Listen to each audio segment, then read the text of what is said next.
Saya tahu banyak yang tidak suka, Kak. Kalau kita sibuk capek memikirkan apa kata orang, enggak maju-maju kok itu. Kalau orang sudah jadi pengusaha pasti ujung-ujungnya lari ke politik. Kos politik ini kan takut tinggi. Iya kan? Mau ambil dari mana? Saya tidak mau gratis. Saatnya bilang kamu kelas.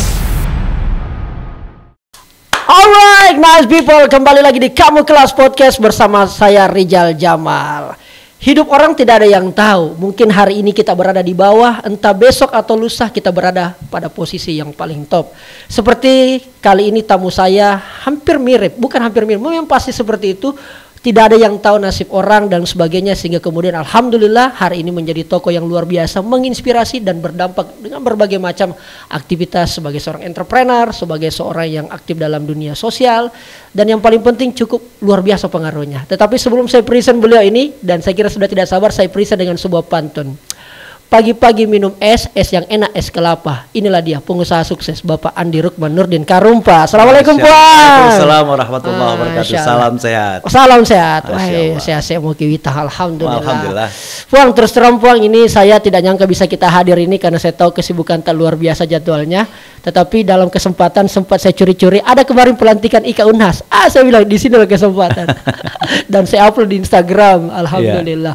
Puang, apa aktivitas di Makassar ini, Pong? Biasa kita di Jakarta atau di beberapa daerah. Ini di Makassar kapan ini, Bang?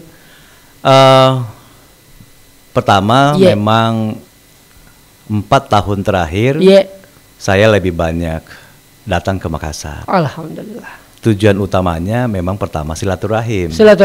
Karena diberi amanah oleh teman-teman angkatan saya dulu. Di SMA 5 dijadikan ketua IKA SMA 5. Ketua IKA. Jadi kalau ada teman-teman alumni yang kasih kawin anaknya, ya, ada segala macam, ada kedukaan, bismillah, insya Allah saya hadir. Karena menurut saya kekuatan saya selama ini besar di rantau, kekuatannya silaturahim. Ya, jadi kenapa saya datang per hari ini, saya sampaikan ke kita bahwa insya Allah itu prinsip janji nggak boleh nasa ngogi taruh ada taruh gau. Ya, saya ingat beberapa hari yang lalu Dinda minta kapan saya sampaikan tanggal 22 saya di Makassar. Atur jadwalnya. Bismillah, saya siapkan diri untuk hadir. Masya Allah. Ya, apalagi dekat dengan Rizal kan luar biasa. Amin. Ternyata tidak jauh-jauh juga. Tidak jauh-jauh juga, seputar-seputar sini. Seputar juga. Oh, jadi ada kegiatan di Makassar, Pong, yang memang kita ini Makassar, Pong, atau Nrekang atau apa ini, Pong? Saya asli Nrekang. Asli Nrekang. Tetapi saya mulai SMP-nya dulu di Goa. SMA-nya di Makassar. Tahun 87 saya tinggalkan Makassar. Makassar begitu kota yang penuh kenangan bagi saya. Iya. Ya kan? Jadi ya dulu lah tahun-tahun 83 sampai 87. Saya berjibaku di Makassar itu dengan segala macam cara aktivitas yang saya harus lakukan demi menyambung sekolah saya. Baik, Puang, banyak yang tahu kita ini, Puang, gara-gara dari ajudan pribadi. Konyol, artinya terinformasikan, terpublikasi secara luas sampai media nasional.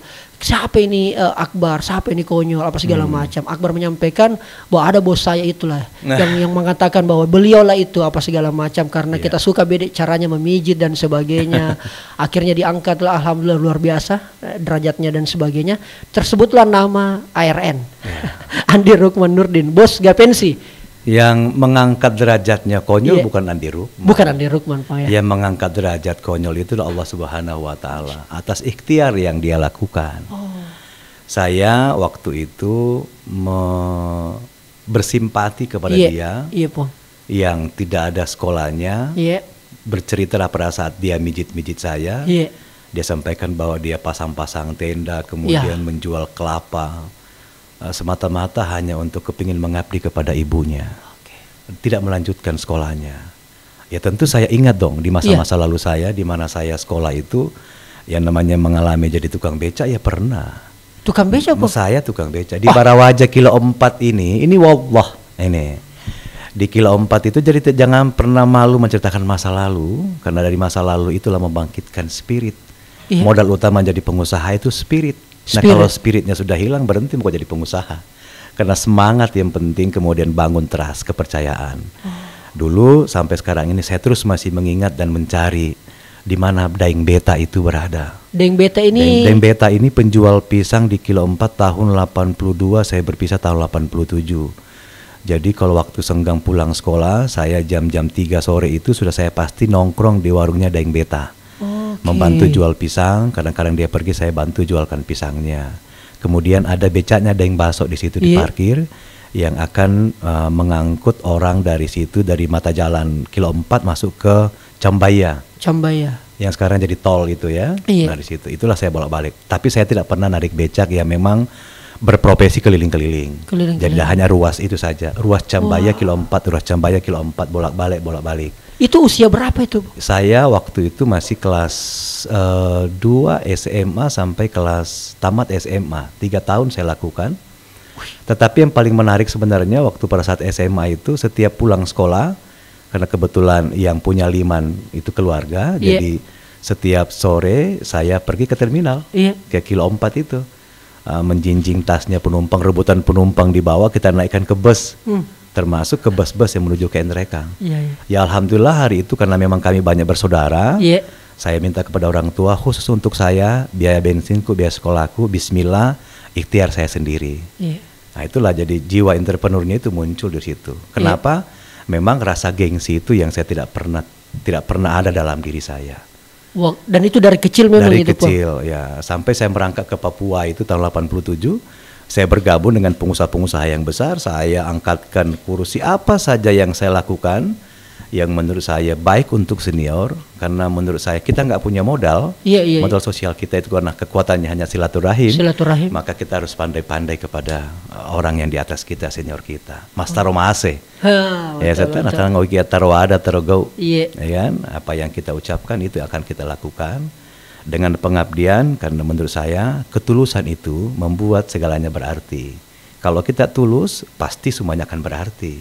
Kalau kita baik, pasti kebaikan juga akan yang datang. Karena kita nggak punya apa-apa. Ya kan? Lihatlah saudagar-saudagar Bugis Makassar, dari manapun sukunya, yang berangkat meninggalkan kota ini, kemudian berangkat ke luar Sulawesi, insya Allah jiwa petarungnya berat. Dan itu pasti berhasil, karena itu dimiliki. Nah, seperti itu. Biasa. Jadi, ya jangan pernah takut untuk berangkat, merantau, mencari ilmu. Seperti itu. Tapi ingat, pada saat kita di kampungnya orang, ya di mana bumi dipijak, di situ bumi kita. Masya Allah. Saya selalu percaya, Puang, ketika orang menjadi pengusaha, apa yang kemudian didapatkan hari ini tidak serta-merta langsung ada begitu saja. Oh enggak. Iya, pasti ada proses apa segala macam. Apakah kemudian memang Puan Rukman kemudian sudah memikirkan, memang saya mau jadi pengusaha ke depan deh, atau memang ini karena lingkungan yang membentuki atau kerasnya kehidupan, saya harus jadi orang sukses ini. Ada orang sukses di karir maupun di bisnis karena bayi nasib dan bayi nasab. Bayi nasib dan bayi nasab. Bayi nasib dan bayi nasab. Bayi nasib dan bayi nasab. Nasab. Nasab berarti dari keturunannya, anaknya ini keluarganya memang punya latar bisnis yang bagus, jadi mereka tinggal melanjutkan. Tapi rata-rata yang bertahan dan yang kokoh kuat itu adalah memang karena bayi nasib, karena memang punya keuletan, punya kejujuran. Ya. Dan orang yang di depan saya ini adalah bayi nasib.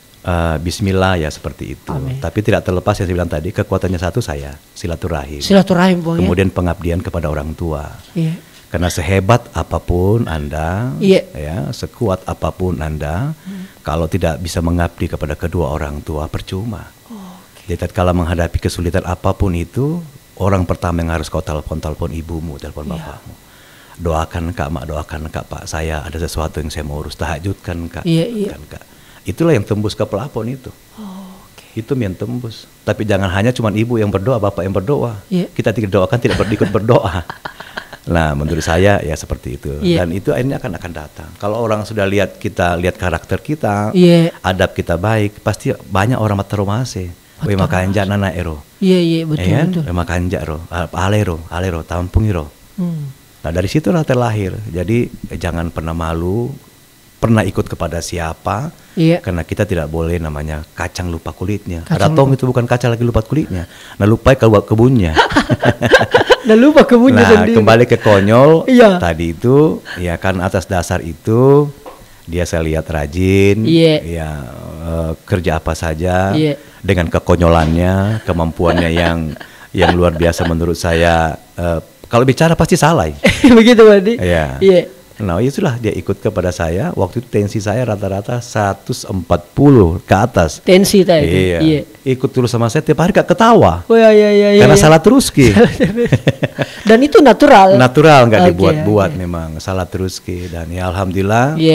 Alhamdulillah hari ini Konyol sudah berkeluarga. Nikahnya pun juga banyak dihadiri oleh kalangan artis. Betul.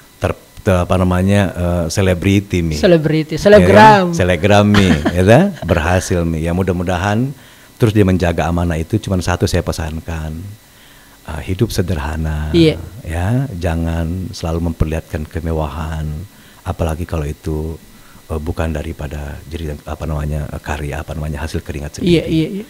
Dan itu perubahannya drastis. Ya sudah mulai kerja. Ya alhamdulillah sudah punya usaha sendiri.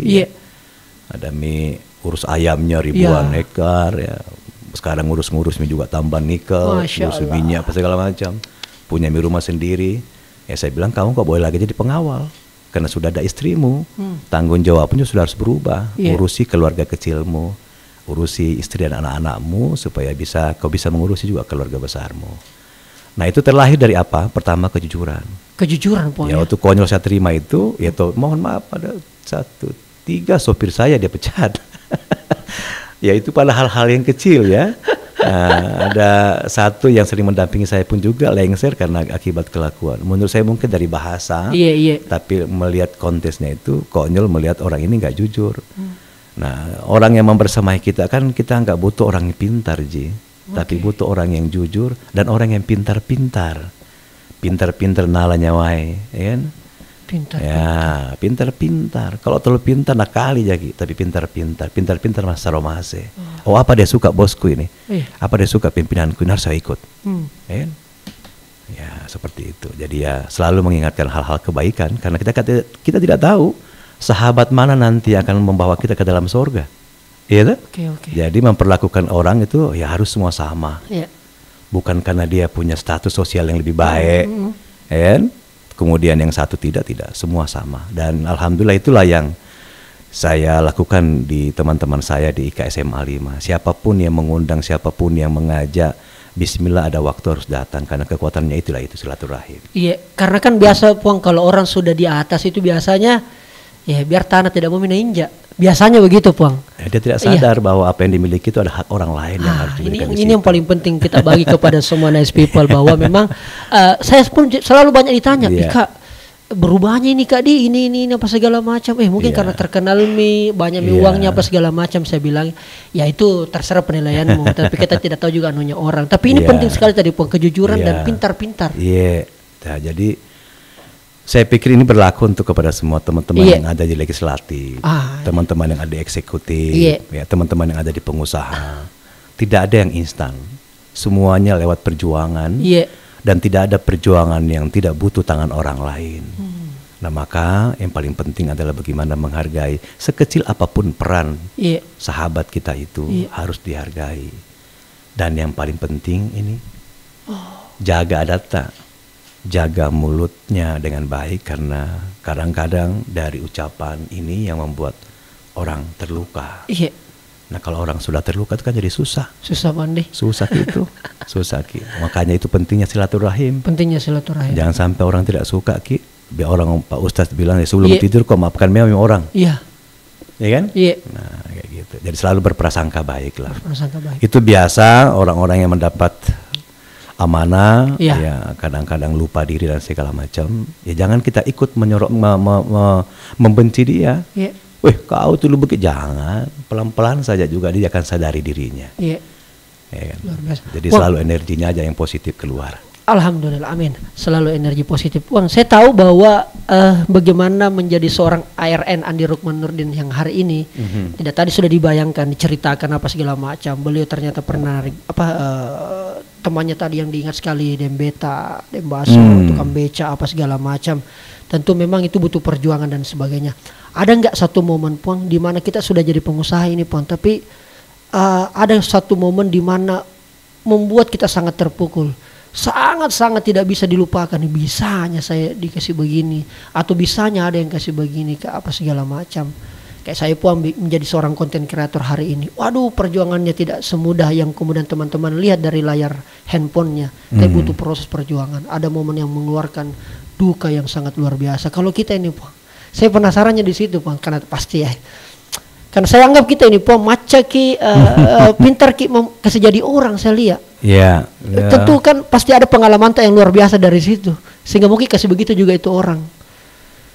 Itu yang saya tidak simpan di hati saya. Ya, saya tahu banyak yang tidak suka, Kak.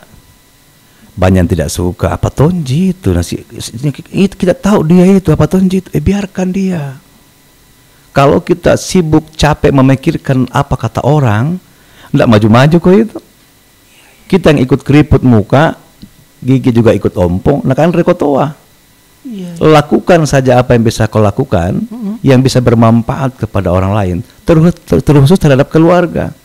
Karena hantaman yang terbesar sebenarnya bukan kepada orang lain, kepada internal kita sendiri. Ya kan? Kadang-kadang mungkin ada ponakanmu, kakakmu, adikmu, sepupumu, udah tahu kau eksis. Mungkin pada saat mereka lagi butuh, kau sebenarnya tidak tahan. Kau nggak tahan menimpa beban ini. Kau sakit sebenarnya. Tetapi kau tidak perlihatkan kepada saudara-saudara bahwa saya sakit. Tetapi anggapannya mereka menyama jero. Iya. Menyama jero. Iya. Ya kan? Kau menasihati pasti jika diabaikan lah. Lu ngomong doang.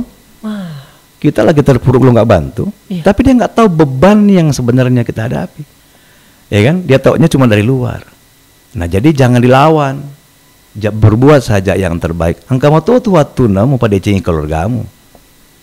Ya kan? Nah maka imbangi, perbaiki dulu ini, rapikan ini dulu pelan-pelan. Ya. Masa di luar kok dianggap dipuja-puja ke orang, terus di internalmu sendiri ada yang nggak bagus, kan jadi nggak bagus. Nggak bagus. Ya kan? Ya sama dengan orang politik. Kalau ada salah satu caleg maju adiknya atau segala macam, ada salah satu keluarga yang tidak berkehendak sama kita, itu lebih bahaya. Lebih bahaya. Kalau gaknya sendiri tidak dukung, ya bagaimana tidak? Nah begitu pentingnya mempererat silaturahim. Bagaimana bisa baik kita berbaik-baik dengan orang, di internal kita sendiri nggak harus baik. Maka kekuatan sukses usaha itu kepada siapapun memperbaiki pondasi yang ada dalam lingkungan kita sendiri. Itu paling terdekat dulu. Paling terdekat dulu. Dan kita memang juga diminta bersedekahlah dulu kepada orang-orang terdekatmu. Betul. Iya dah. Tetapi kalau untuk mencari kepuasan pasti tidak ada yang puas. Katanya kurang pernah doe. Ya kan? Tidak ada ujungnya. Ya, yang penting kita juga tidak berkamuflase, tidak bersandiwara. Bantu ala kadarnya perlu bantu, ya dede. Jadi selalu terpancar itu aura positif. Ya jangan juga mau bantu terus kok bicara kau Pak dia tuh harus tahu. Jadi ya saya bilang tadi ya lakukan semua dengan cara ikhlas saja. Kalau mau pandangan-pandangan orang tidak ada habisnya itu. Tidak ada habisnya. Tidak ada Jadi habisnya. fokus saja apa yang sudah. Fokus saja apa yang kau lakukan. Kalau kau tidak tahan, kadang-kadang emosi tapi cepat menyadari. Kadang-kadang kan kita hanya bisa bicara, kadang-kadang kepingin membalas cepat. Cepat menyadari bahwa kenapa saya harus ikut irama dia. Betul. Orang lain harus mengikut gendang saya. Prinsip saya tidak boleh ikut gendang orang lain. Oke. Nah, begitu. Luar biasa. Pong, di tanah rantau saya kira bukan perkara mudah untuk menaklukkan tanah rantau apa segala macam di Papua, di ibu kota dan berbagai daerah lain apa segala macam. Sebenarnya sekarang ini Pong, fokusnya lebih ke bisnis apa ini Pong sebenarnya? Kita ini. Saya tahun 87 itu pindah ke Papua. Pindah ke Papua. Dari Makassar Dari Makassar. Dulu saya di asuransi. Oke, asuransi. Dari sini. Jadi mulai pas habis tadi kerja yang namanya kerja apa tadi itu namanya? Dulu saya pertama kuliah di Unhas. Kuliah di Unhas. Saya kuliah di Unhas.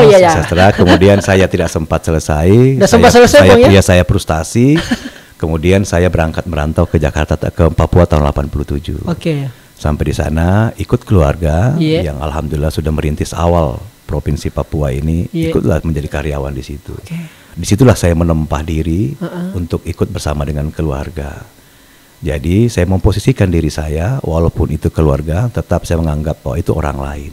Di rumah baru saya cium tangannya, tetapi dalam hal lain ya dah. Saya kontrak rumah apa segala macam, saya tidak mau gratis. Walaupun itu adik kandung, ibu, orang tua segala macam. Dia nggak minta. Jadi jiwa profesional tetap belajar Kak di situ. Pun juga sudah saya sewa, masih saya kerjakan sebagai hak sebagai ponakan. Saya mencuci mobil dulu, siram bunga dulu, ngepel dulu, baru pergi kerja. Iya saya lakukan. Padahal kalau dipikir saya sewa aja, kenapa kau suruh Kak? Iya, iya, iya. Tetapi saya lakukan itu untuk bagaimana mendowngrade diri saya supaya tidak menjadi orang yang jemawa. Oke. Jadi ya modalnya itu. Dari situ awalnya. Iya, enggak bisa gengsi. Iya. Apa saja yang bisa dikerjakan, nah itu. Alanya tumbuh pelan-pelan terus ya aktif di berbagai organisasi. Dari Papua itu Pang ya? Papua ya, iya. Saya aktif di urus Persipura, ya 6 tahun kita juara alhamdulillah, ya kan. Dulu waktu selawan PSM dulu Erwin Aksan jadi manajer sini kasih mati lampu. Saya ketemu lah Dinda Erwin itu lama waktu saya pegang Persipura, beliau pegang PSM. Menggeluti pelan-pelan saya masuk di asosiasi profesi, masuk di Gapensi. Gapensi. Gapensi apa nih? Gabungan Pengusaha Konstruksi Nasional Indonesia. Okay. Itu pun juga berakar dari bawah. Saya dari ketua BPC. Saya ketua Gapensi BPC dulu, baru naik menjadi sekumnya BPD Gapensi, ya kan? Terus menjadi wakil ketua umum, ketua BSA, kemudian tiba di pusat menjadi sekjen, kemudian jadi ketua Gapensi Palu, ketua Gapensi Sumatera Selatan, ya kan? Jadi berjenjang. Saya aktif di Kadin di Papua, menjadi ketua HIPMI di Papua. Ketua HIPMI Papua? Ketua HIPMI Papua. Sebelum Dinda Menteri Pak Bahlil. Jadi Pak kita dulu ketuanya. Saya ketua, Bahlil itu bendahara saya. Dinda Bahlil itu Pak Menteri itu bendahara. Nah, itulah sosok Bahlil yang memang juga petarung. Iya. Dari situ kami hijrah ke Jakarta. Saya masuk Jakarta di Kadin Indonesia, menjadi wakil ketua umum Kadin Indonesia. Ya kan, Pak Bahlil jadi ketua HIPMI. Saya masuk di Sekjen Gapensi Pusat. Nah, ketemu lagi terus di situ, jadi berkiprah di nasional. Alhamdulillah. Ya, jadi ya eksisnya di usaha bidangnya ya saya di konstruksi dan pertambangan. Konstruksi dan pertambangan. Nah itu usahanya bosnya konyol. Kira-kira karena banyak tanya apa sebenarnya usahanya boleh, tapi itulah kira-kira Bismillah ya. Bismillah dan sangat konsen memang dalam bidang-bidang itu. Bismillah. Puang biasanya orang Puang ini biasanya Puang yang kita lihat ini sebagai milenial, sebagai masyarakat tuh, kalau orang sudah jadi pengusaha pasti ujung-ujungnya lari ke politik. Apalagi memang kebanyakan saya lihat beberapa ruang-ruang politik ini diisi kebanyakan pengusaha. Iya. Sebelum saya tanya Ki Puang soal kita nanti ke politik, bagaimana menurut itu Puang kalau ruang-ruang politik diisi kebanyakan pengusaha? Itu menurut saya bagus. Bagus Puang ya. Tetapi perkuat dulu bisnisnya. Perkuat dulu usahanya baru masuk ke ranah politik. Karena kalau kau tidak kuat juga bisnismu, kau ngomong apa juga tidak dengar kau di dalam. Perkuat dulu itu kekuatan bisnisnya dulu baru masuk untuk memperjuangkan aspirasi rakyat. Itu dulu. Jadi dalam pun juga tidak terkontaminasi dengan hal yang lain. Alur pikir kita, ide dan gagasan kita benar-benar murni untuk kesejahteraan rakyat.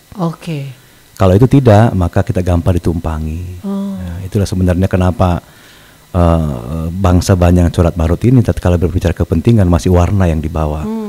Tatkala sudah berbicara kepentingan nasional, berbicara itu masalah perut, ekonomi, maka harusnya warna ditinggalin. Enggak ada lagi merah, hijau, biru dan segala macamnya di situ. Ketika itu berbicara urusan masyarakat. Iya, kayak itu. Jadi saya memang pernah menggeluti itu dan menduduki jabatan tinggi juga di salah satu partai. Tapi saya pikir saya lebih banyak untuk konsen di urusan bisnis dulu. Urusan bisnis. Akhirnya kalau punya banyak duit kau mau apa? Iya, betul. Iya kan semuanya punya kos politik. Punya kos politik. Iya kan? Betul. Harus punya 5 tas dibilang hilang. Iya. Terakhirnya isi tas. Isi tas. Biar popularitasmu, kapabilitasmu, kalau isi tas, elektabilitasmu segala macam bagus, tapi kalau gak ada isi tasmu, wabillahi taufiq wal hidayah. Puang, akhirnya muncul stigma Puang. Kalau orang pengusaha masuk di politik adalah karena dia mau jaga bisnisnya. Stigmanya begitu Puang. Dia masuk ke politik, saya mau masuk ke politik karena supaya aman ke bisnisku, supaya tidak ada yang ganggu ke urusan politik. Sebenarnya lebih salah. Lebih salah itu. Kalau Anda sudah berbisnis segala macam itu Anda masuk malah lebih disorotin. Ya kan? Kalau memang sudah masuk ke bisnis, tanggalkan itu secara profesional, biarkan bisnisnya berjalan sendiri. Anda fokus untuk membangun daerah itu. Apa yang kamu cari? Berarti salah itu Puan Di. Iya dong. Artinya kan Allah sudah kasih mau rezeki. Ini merezekimu.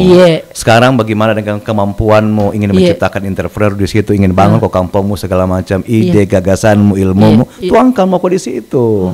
Apa yang kau ambil ada jalanmu ini. Kau tinggalkan ini pun juga kan bisnismu sudah jalan Iya kan? Ya, silakan aja jalan. Menurut saya seperti itu. Jadi harusnya ditinggalkan Puan Di. Iya, cuman kan menurut saya memang yang harus kita mudah-mudahan itu bisa diperubah sih. Memang kos politik ini kan terlalu tinggi. Iya kan? Mau ambil dari mana? Jadi ya silakan. Jadi kenapa saya bilang banyak pengusaha yang ke sana? Karena memang kos politiknya tinggi. Iya kan? Jadi kalau teman-teman kasihannya dari karir, mau dari mana? Iya, iya. Padahal itu nggak harus diangkat. Diangkat. Oh. Dia mengerti benar-benar. Dia mulai dari Pak Lurah. Iya, iya, iya. Dia dari camat, naik asisten, naik kadis, naik asisten, naik sekda segala macam. Benar-benar dia pamong. Ya kan? Itu mau kasih jadi. Ya kan? Nah, seperti itu. Baik.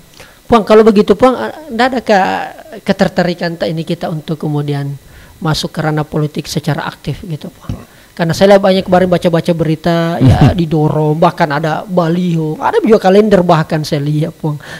Di berbagai macam ada minta kita jadi bupati atau wali kota. Ya, banyak teman-teman yang bikin kalender tentang saya untuk jadi dulu pertama jadi wali kota Makassar. Wali kota Makassar ya. Kemudian sekarang diminta digadang-gadang pulang jadi bupati Enrekang Ya, karena mengabdi di kampung. Mengabdi di kampung.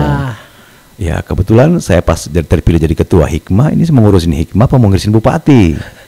Ya kan? Kan mengurusin kampung kan tidak mesti jadi orang bupati. Lebih bagus Andi Rukman akhirnya menjadi kawannya bupati. Iya betul. Tadi kita baru bicara bukan Ranata di situ. Iya. Biarkanlah di situ. Memang saya pernah dulu jadi caleg. Iya. Di Papua tahun 2014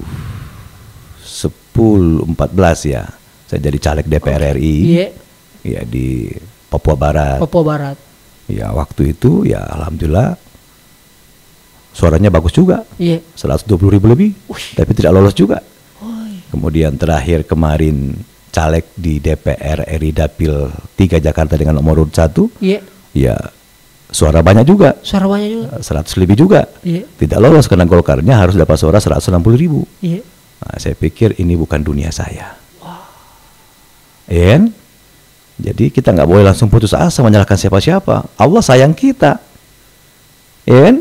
Dia bilang Allah bukan tempatmu di situ dulu. Ada mau ke tempatmu lain. Iya. Pergi mau ketemani Rijal di situ dulu ya. Masya Allah, amin. Jadi sudah jangan dipaksakan, biarkan mengalir saja. Tidak bisa juga harus menolak. Nggak boleh nggak. Biarkan semuanya mengalir. Iya. Jangan dipaksakan, jangan pernah melawan ketetapan Allah. Berarti aja mengalir. Saya bisa simpulkan Andi Rukman Nurdin Karumpa ini kapok dalam politik.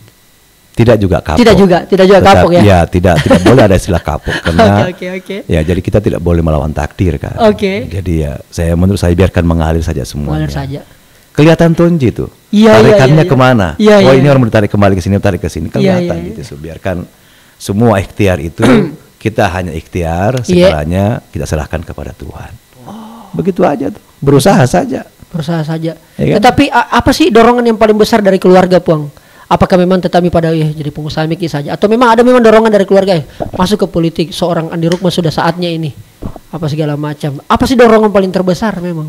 Sebetulnya bukan memang legislatif Puang, memang eksekutif. Kan begitu ceritanya. Ya, dorongan keluarga terbesar pertama saya bagaimana bisa bermanfaat baik kepada keluarga. Baik. Itu yang menurut saya belum maksimal saya lakukan. Oke. Itu dulu. Iya. Jadi kalau baik semua di situ, Iya. ya makanya ngain pengujue, Iya. insya Allah lancar malin itu. Amin. Jadi ya biarkan saya semua dulu mengalir. Iya. Bagaimana ARN itu bisa bermanfaat buat sahabatnya, Iya. bermanfaat buat keluarganya tersendiri dan ya, bermanfaat orang sekitar. Karena kalau bermanfaat mungkin sama-sama orang, bukan mau kau yang cari, dicari ke orang. Iya. Dicari ke orang. Kita yang Dan saya melihat di kedua tadi pilihan tadi itu ya alhamdulillah menjadi ketua Hikmah itu kemarin saya nggak mencalonkan diri dipilih. Kemudian di kerukunan ini sosial kemarin ini juga tidak mencalonkan diri dipilih lagi yang kedua kalinya. Berarti ada energi positif dari sahabat-sahabat melihat cara bergaulnya mungkin. Iya. Karena kalau melihat dari semua memandang satu sisi dari pragmatisnya itu tidak langgeng.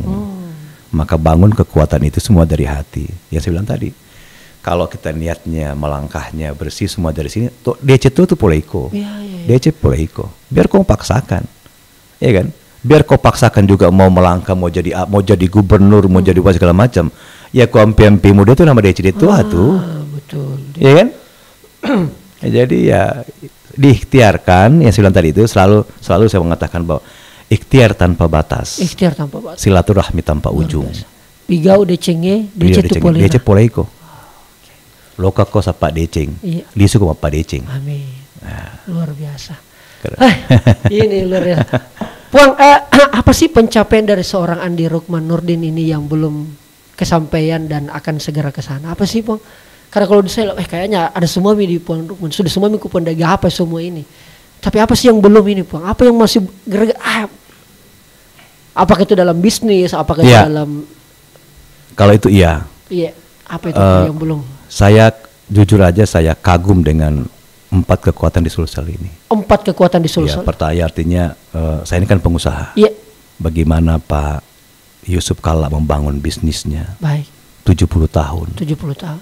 Saya melihat kekuatannya situ adalah dia mensinkronkan agama, akhlak, adab dengan trust, kepercayaannya.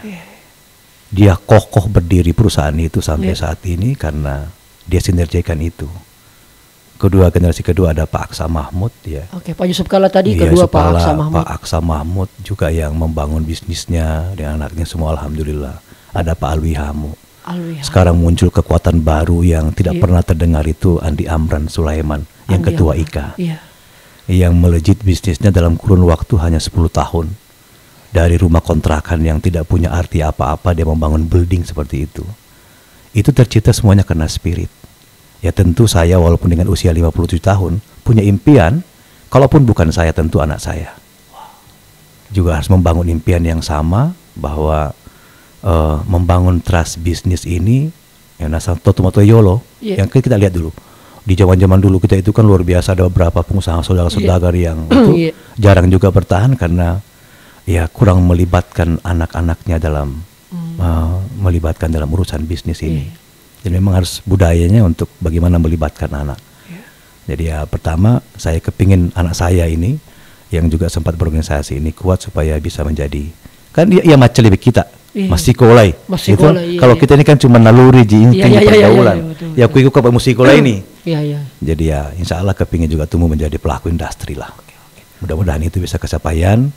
Karena kalau itu bisa tercapai, ya mudah-mudahan Allah bisa menjaga. Ya kan, Motongke juga punya pabrik, Motongke juga punya segala macam, Motongke juga punya building, itu mimpi dong. Ya kan? Kita juga kepingin punya mimpi menara ARN. Iya kan? Amin. Bayangkan kita mempekerjakan orang. Mungkin satu saat biasa nanti Rizal yang ada di situ, pegang gedung, namanya juga usaha. Itu harapan. Tidak ada yang tahu. Nah, itu melejit. Contoh Pak Bahlil ya. Pak Bahlil yang ibunya kita semua tahu ya, mama, ayah dan ibu seperti itu, tapi karena punya pekerja keras dalam kurun waktu itu cepat jadi ketua HIPMI, punya segalanya, kemudian jadi menteri. Pak Jokowi siapa yang angkat jadi presiden? Iya kan? Nah, jadi semuanya kembali. Jadi ya itulah kita bisa menggantungkan cita-cita tinggi langit, tapi tentu juga Alena Poliase. Betul. Alena Poliase. Jadi itulah tadi ternyata yang akan berusaha untuk digapai. Bismillah. Capaian Bismillah ya. Bismillah. Dengan segala niat dan apa tadi ada 4 kekuatan yang disebut Pak Yusuf Kalla, Pak Aksa Mahmud, Pak Alwi Hamud dan juga ini meninggalkan monumen luar biasa ya. Menurut saya itu patut dicontohin. Betul. Ya, terlepas ada banyak masih bisa terlepas. Kita sering mendengarkan berbeda pendapat itu penting, itu kan dulu. Karena semakin banyak kita berbeda, semakin banyak titik temu yang akan kita dapatkan. Sepakat. Jangan jadikan itu kebencian. Bismillah, akan tumbuh pelaku-pelaku usaha-usaha baru, akan tumbuh saudagar-saudagar baru, ya kan? Dan di masa saat ini setelah selesai pandemi, saya pikir saatnya untuk bangkit. Jangan pernah ragu, tidak punya kemampuan, merasa tidak kuliah dan segala macam. Bukan sekarang zamannya yang harus berderet titelmu ke belakang, tapi Anda punya kompetensi, ya kan? Nggak penting lagi itu. Nggak penting menurut saya. Silakan, penting pendidikan. Belajar itu sampai kita mengejamkan mata, baru Anda berhenti belajar. Orang sampai sudah umur 70 tahun masih diambil doktornya, itu penting. Tetapi bagi-bagi yang muda dan segala macam, adik-adik kita yang baru selesai kuliahnya, yang sementara berkuliah, harus lebih inovatif, lebih kreatif, kerjakan apa saja yang bisa menghasilkan duit. Anda hari ini coba lihat, Anda bukan dokter, tapi Anda bisa dikenal oleh seluruh masyarakat Sulawesi Selatan. Amin. Karena Anda mampu, eksis tanpa dengan orang lain. Dengan kemampuanmu sendiri, bikin podcast seperti ini, Anda ketemu dengan orang-orang yang kamu kelas. Orang-orang yang berkelas datang di sini. Amin. Jadi Rizal sangat rugi kalau tidak memanfaatkan jaringan orang-orang yang berkelas berkunjung di sini untuk berelaborasi dalam segi hal apa saja. Amin, amin. Ya kan? Siapa? Jadi menurut saya Anda hebat. Amin. Justru Anda yang hebat. Ya, saya mengikuti kehebatan Adinda. Masya Allah. Saya Anda tangkap hebat. dari poin tadi Puang bahwa ternyata bukan sekolah yang wajib, belajar yang wajib. Belajar yang wajib. Apa tuh mentu main dokter mau berderet-deret ke segala macam, kalau adabmu yang nggak bagus sama orang, tutur katamu nggak bagus sama orang, bisnis apapun yang akan kita lakukan itu semua terucap. Kalau apa yang kita ucapkan sudah tidak sesuai dengan apa yang kita lakukan, selesai. Ya kan? Iya. Banyak mak kompa kono itu orang tua itu tidak suka di kompa itu. Salah tuh itu. Iya kan? Tidak ada orang tidak suka di kompa, tapi aja ada kompa boleh lada ih. Pelan-pelan tuh Pelan-pelan sedikit, Bos. Jangan jatuh. Iya dah. Kenapa sih kompa na cium kuna peluk kakanda hebat. Napi talu meta dong usah lagi piru sih. Nah, jadi itu Iya. Tak ada lihat kok enak piru kok tadi selesai kok lagi. Banyak yang kena itu Puang. Ya, jadi lakukan itu dengan ketulusan. Ketulusan, betul. Ya, kamu sanjut tuh Pak Golo tuh jauh hebat matakro. Iya. Jadi, Masya Allah. Puang, terakhir ini Puang, apa sih sebenarnya yang kita ingin sampaikan kepada anak muda hari ini yang juga mau berkecimpung dalam dunia bisnis dengan berbagai macam era yang kita tahu sekarang penuh dengan ketidakpastian. Tidak ada yang sangka 2020 datang teman yang bernama Corona. Iya. Iya, pakar dunia mengatakan 2030 semua akan serba digital. Ternyata tidak sampai 2030, 2020 gara-gara Corona semua orang serba digital. Tidak ada yang sangka Puang. Nah, akhirnya pelaku bisnis banyak yang gulung tikar. Iya. Banyak apalagi pebisnis besar dan sebagainya, apalagi yang kecil. Yeah. Nah, apa sih yang paling penting dilakukan untuk ke depan yang mau juga seorang mau Tong juga deh seperti Pak Andi Rukman, mau Tongka juga deh menjadi pengusaha, tetapi dia bukan nasabnya Puang. Iya. Yeah. Nasibnya coba ada ruang. Bagaimana kira-kira Pak? Apa kita sampaikan? Iya. Setiap pemimpin ada masa, setiap masa ada pemimpin, Baik. setiap waktu ada masa, setiap masa ada waktunya. Iya. Jadi waktunya saat ini bagaimana kita tadi saya bilang punya kompetensi. Kompetensi yang pertama. Iya. Ya. Yang kedua, jangan pernah ragu untuk melakukan sesuatu. Jangan terlalu banyak pertimbangan. Lakukan mau dulu. Kerja mau dulu. Jangan mau tunggu dulu. Iya. Dan paling banyak kita banyak alasan. Kenapa kok tadi ini tidak mau disalahkan. Jangan begitu Pak. Jangan, dengarkan saja. Mupuji mak bantai. Laksanakan. Nah, kebiasaan kita kalau nggak disuruh pasti mencari alasan karena tidak mau disalahkan. Itulah budaya kita. Tetapi yang paling terpenting, adik-adikku yang masih punya orang tua, ingat ini. Kunci keberhasilanmu ada di rumah, Ji. Tidak jauh-jauh. Tidak jauh-jauh. Sampaikan niatmu, minta mau kau kepada mama dan bapak untuk doakan kau. Japa mau kau. Bismillah. Ya kan? Dulu ini adab yang mulai hilang di kita di Bugis Makassar ini. Dulu kalau kita lewat depan orang tua itu kata kalau perlu lihat di belakang. Iya. Di sini tidak ada bapak, ada mama nonton di TV, bola-bola kita lewat lalu-lalang tidak ada penghargaan. Karena pendidikan budaya adab ini yang paling penting. Ya, ingat, mohon maaf sedikit saya tambahkan ya, karena kita kebetulan mayoritas. 240 juta jiwa penduduk Indonesia, 87,7% itu adalah umat Muslim. Bangkitnya Indonesia ini tentu membawa nama harumnya mayoritas kita. Terpuruknya bangsa ini, maka terpuruk pula juga umat kita yang begitu mayoritas.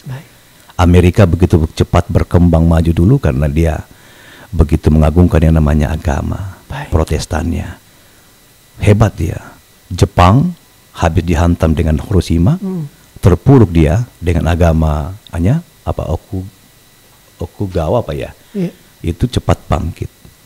Kemudian Cina dan segala macamnya, karena kekuatan agama dan Konfusunya, mereka bangkit, terbangun di mana-mana, piaran segala macam. Kita apa yang harus dilakukan? Saya bilang teman-teman ini kenapa kerjaan cuma demo. Ini jangan-jangan waktu dilahirkan bukan pakai azan, tapi dibacakan anggaran dasar. Terlalu banyak demo, ada investasi datang demo, semua demo. Jadi energi negatifnya yang keluar. Ya kan? Nah ingat, kalau itu terpuruk, bangsa ini nggak maju, orang menganggap bahwa kita radikal. Dianggap muslimnya karena kita di mayoritas Islam yang terbesar, nggak berbuat apa-apa. energinya yang selalu negatif.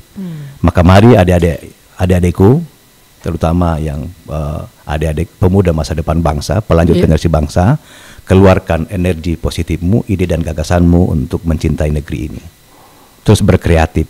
Sekarang ibu-ibu di rumah pakai daster dan segala macam dapat duit, semuanya online. Robami daripada aku pergi kau sewa-sewa, pergi pasang stand, tidak ada yang mau datang. Manfaatkan gitu. Ajarin anak kita untuk di sistem digital ini, mau tidak mau itu harus kita geluti. Bahasa.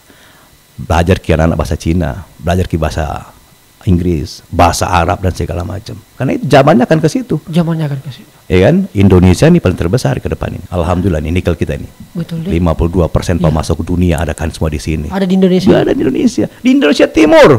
Lebih spesifik. Indonesia Timur. Coba.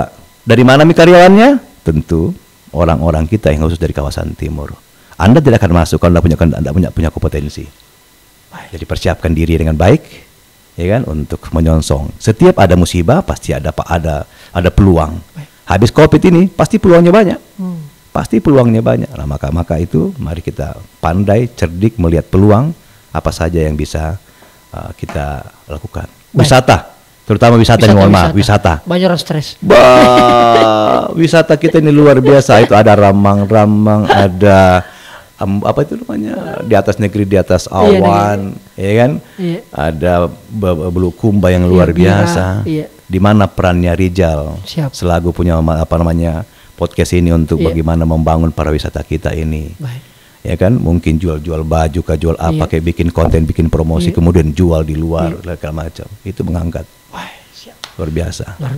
Ya, berperan aktif lah. Amin, siap. Siap. Makasih banyak Bang Andi Rukman Nurdin Karumpa sudah hadir di Kamu Kelas Podcast. Ini menjadi sesuatu yang inspirasi insyaallah. Dan saya kira teman-teman silakan tulis di kolom komentar apa yang menarik atau siapa kira-kira tokoh yang perlu kita hadirkan di sini. Mudah-mudahan melalui jaringan-jaringannya boleh bisa kita hadirkan. Termasuk kemarin konya berapa kali saya undang, Pak. Belum sempat, ada waktunya. Nanti kita seret ya ke sini. Itu Mas Teguh, nanti kita seret. Saya biasa waktu DM bilang, "Tuh waktu ini apa segala macam." Tapi mudah-mudahan bosnya bisa panggil insyaallah. Amin. Bismillah. Saatnya bilang kamu kelas. Masya Allah. Amin. Assalamualaikum warahmatullahi Oke, thank you. Saatnya bilang kamu kelas.